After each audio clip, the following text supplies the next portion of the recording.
Hello everyone, আমি অন্তরা। আমার brand new YouTube চ্যানেলে রাইডস উইথ বাইটসে তোমাদের সকলকে স্বাগত। আজ আমি বেরিয়েছিলাম একটা অন্য জায়গার উদ্দেশ্যে, তবে বলা চলে কিছুটা পথভ্রষ্ট হয়েই আর কি ডিবাপিতে গিয়েছিলাম। হ্যাঁ, অ্যাকচুয়ালি এটা আমার প্রথমবারই ছিল। দাদা বৌদিতে বেশ কয়েকবার যাওয়া হয়েছে, তবে ডিবাপিতে কখনোই এর আগে যাওয়া হয়ে ওঠেনি। ব্যারাকপুর শুনলেই প্রথমেই দাদা বৌদি আর ডিবাপি, এই দুটো বিরিয়ানির দোকানের কথাই মোটামুটি মনে পড়ে আমার। তাই ভাবলাম রবিবারের ডিনারটা এই ডিবাপিতে খেয়েই সেরে যাই, বেশ জমে যাবে ব্যাপারটা।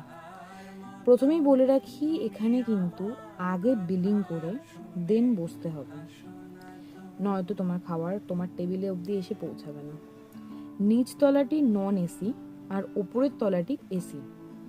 আমরা যদিও ওপরেই বসেছিলাম, তবে অনেকক্ষণ অপেক্ষা করানোর পর এসে জানানো হয় যে ফিশ ফ্রাই শেষ।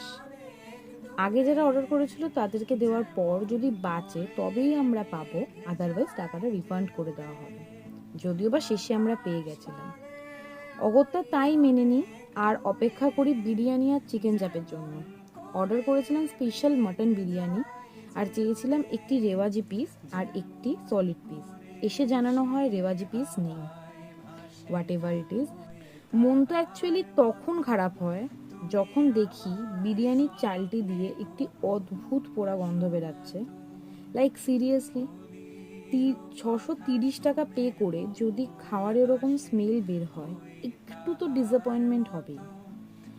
যাই হোক, ফিশ ফ্রাইটা নো ডাউট দুর্দান্ত ছিল, এক কথায় অনবদ্য। আমার প্রচণ্ড ভালো লেগেছে। যেরকম সুন্দর ছিল টেস্ট, সেরকম সুন্দর ছিল মাছের স্টাফিং। ওভারঅল ঠিকঠাক আমার এক্সপিরিয়েন্স, বাট সত্যি বলতে আমার কিছুটা ওভার হাইপটি লেগেছে। বাইরে বেরিয়ে একটা ক্যাম্পা খেয়ে বাড়ি চলে আসি। আশা করি তোমাদের সকলের এই ভিডিওটা ভালো লেগেছে। দেখা হচ্ছে একটা নতুন কোনো ভিডিওতে। ততক্ষণের জন্য টাটা।